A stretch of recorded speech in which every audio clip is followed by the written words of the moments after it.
সম্মানার্থে অশ্বমের যজ্ঞের আয়োজন করেছি। আপনি আর বিলম্ব না করে রীতি নিয়ম অনুযায়ী যজ্ঞ আরম্ভ করুন।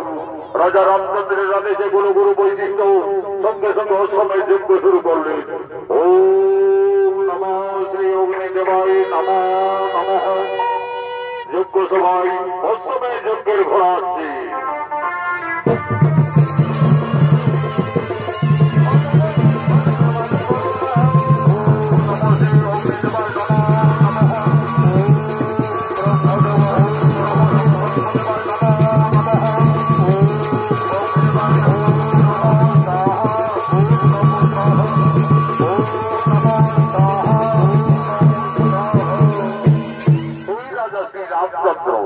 আমাদের অশ্বমের যজ্ঞ প্রায় সমাপনের মুখে।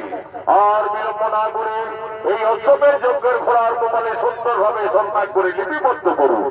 এই ঘোড়া রাজা শ্রী রামচন্দ্রের অশ্বমের যজ্ঞের ঘোড়া।